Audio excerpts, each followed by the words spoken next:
Yo, yo. How have you all been?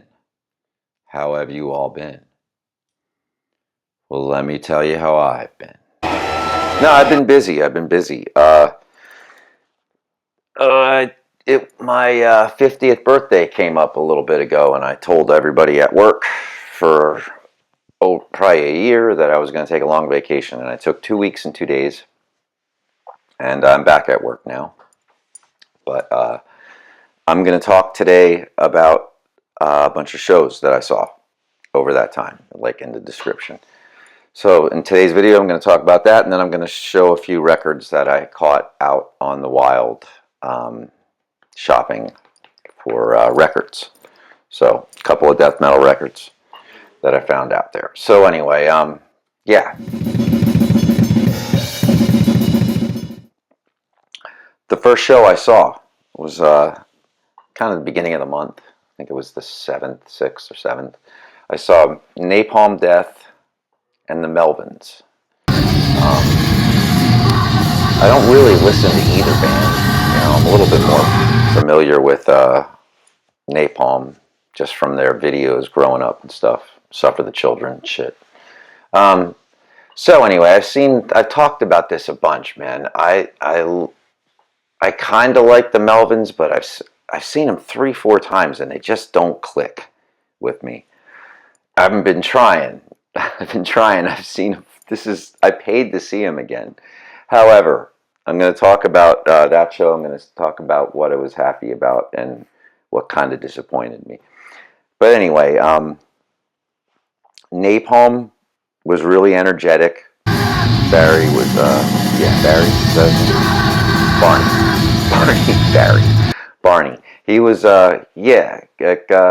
stage presence is what it is, but he's running around and stuff, and he's doing more of like a yell, screaming more. But what he's doing, it's full body, man. He's delivering 100%. So the energy was there for Napalm. They were really good. They somehow sounded kind of industrial still somehow without, and I'm pretty sure they didn't even have triggers on the drums. So that's just natural. They just kind of have that very mechanical sound by nature.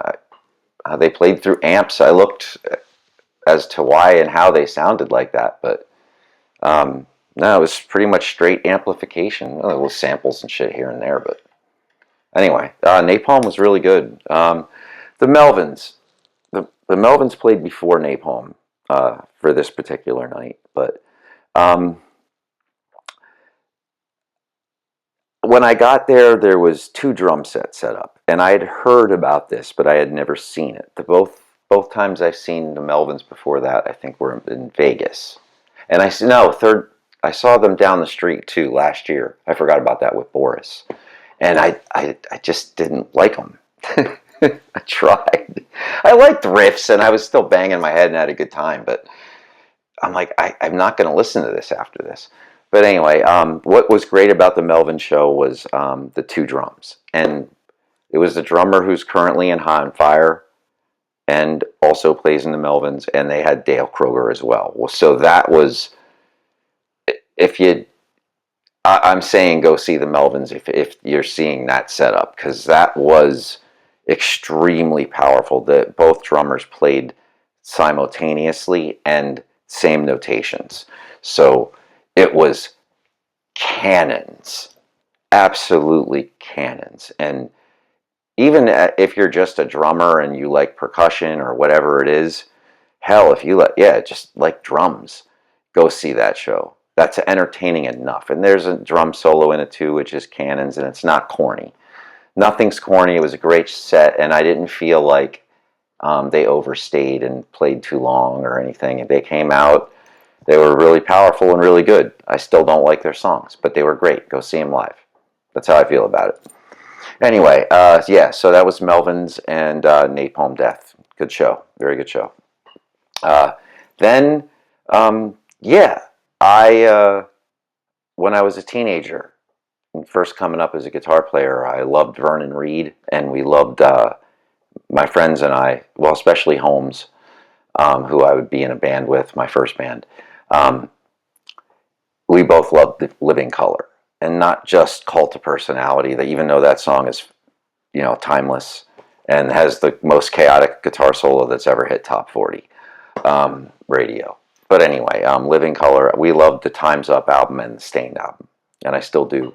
And I wanted to see them again. I saw them with Holmes in 2002, and that was awesome with the Bad Brains, and that was the truck. I still remember that night. It was fantastic, and HR was back in for that show, so that was really cool. Even though I saw him with Israel as well, and Israel was great in the Bad Brains too. That's an unpopular opinion, but it's true. He was a fantastic singer.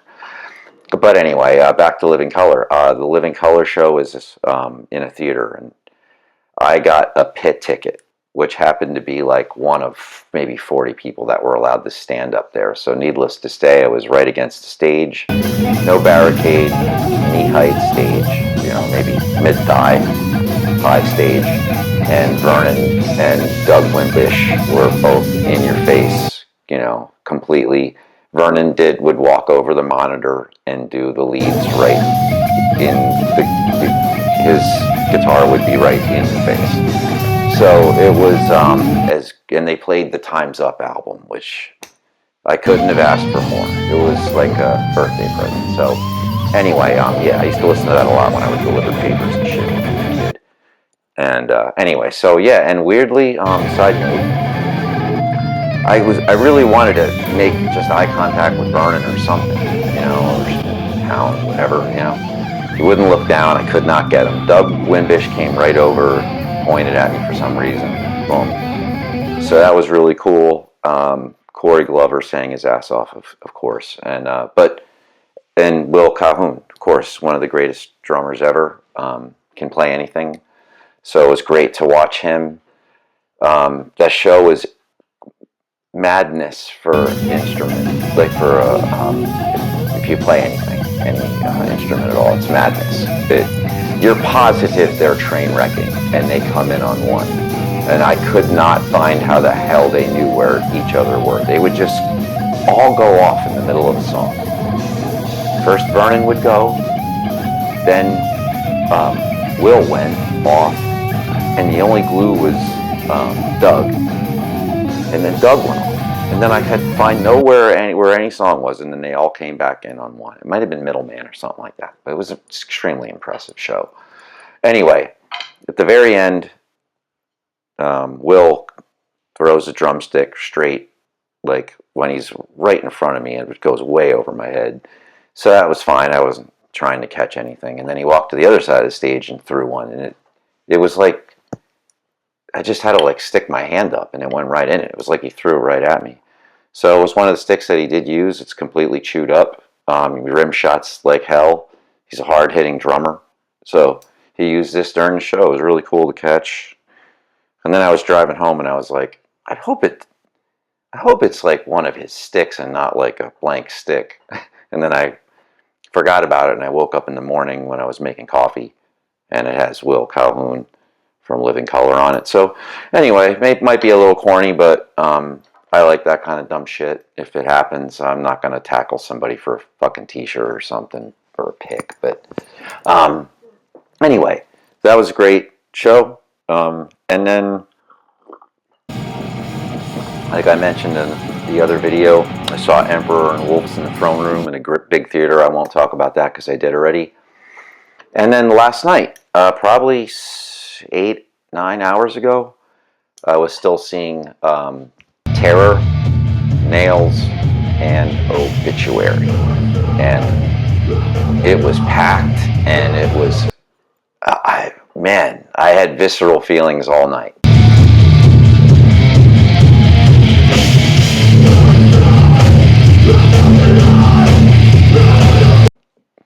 Like Terror, even because I'm kind of like I mentioned earlier, and I'll be brief about this. I was kind of getting a feeling from hardcore again, early hardcore, Integrity and stuff like that. Getting a feeling from it again. So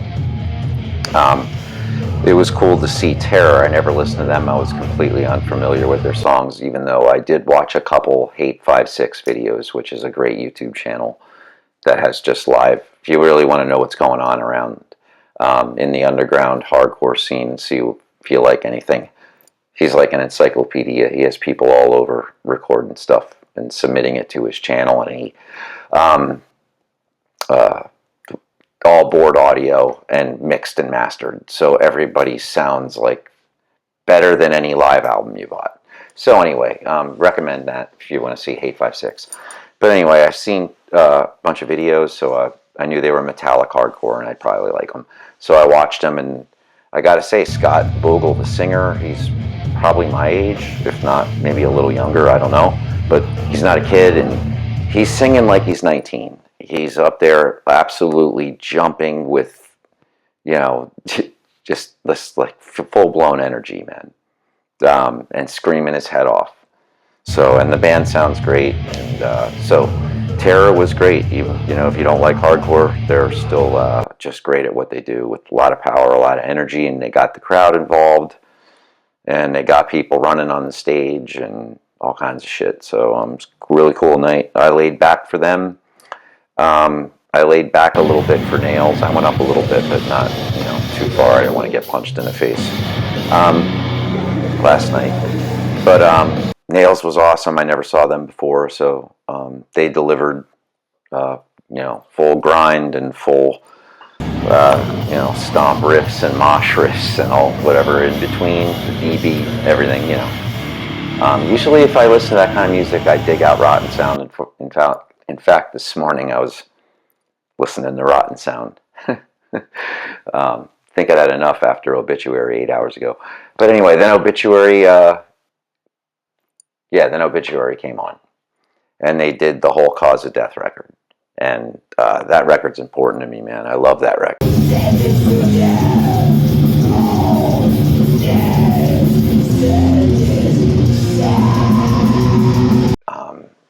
Lead guitar player they have now, he's like Mexican or something. Forgive me if I'm wrong, if it's Philippine or whatever he is. But he's an awesome guitar player, and like really, what's so great about him is he pays total respect to like the preceding guitar players, at least to James Murphy. I was watching him the beginning of the Lead and Infected, and he just sounded and felt exactly the same. And I was just like, man, my hat's off this. Go see Obituary. They are powerful. They got a great sound, man. It was cannons. No matter where you stand in the front, they have amps, so everything's cranked. They sound great. And John Tardy is delivering like he's 25 years old. They all are. Donald Tardy, I mean, these guys aren't kids. He is playing like a teenager, like full body, hard hitting. It's awesome to see these guys out there doing that at this age. You know, in the 70s, these guys couldn't keep their band together for 5-6 years. They're falling apart. They're dying. You got fucking death metal bands like 35 years in playing with as much heart as they did when they were kids. So anyway, holy shit, this video got long. Yeah, I guess I'll quick show a couple records that I found out in the wild. Yeah, I went record shopping to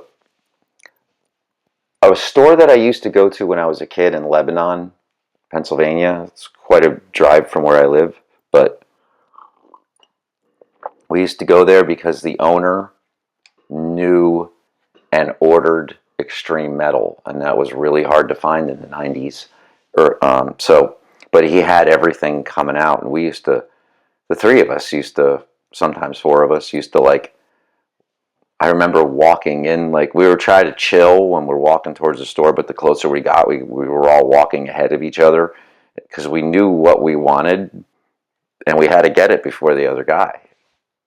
As selfish as that sounds, but we all knew like what we were going for. We were like adults. But anyway, that's how it was, man. You couldn't just order 3 copies. Wait, I guess, but no, you couldn't. The internet wasn't really a thing yet. This is like 97, 98. But anyway, I found the relocated version of this. My friend Epstein sent me a link, and he's like, is this the place that we used to go to under another name? And then I looked through the comments and found that it was a relocated name, but it was the same guys. So I said, well, I'm going up there. I went up the next day. So what I found in the wild, a couple of really cool ones I'll show quick. Stumble across this badness out in the wild. Destroyer 666. Yeah.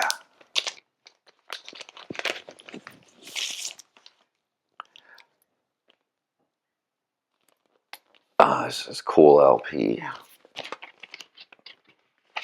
So this one has the hard stock. It looks like it's this kind of swag.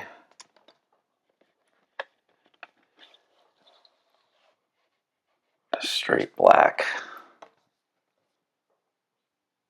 Yeah. Nothing crazy, but this album is kind of anthemic more, like song structures. That's what I get more out of this one. It sounds a little bit more like anthemic.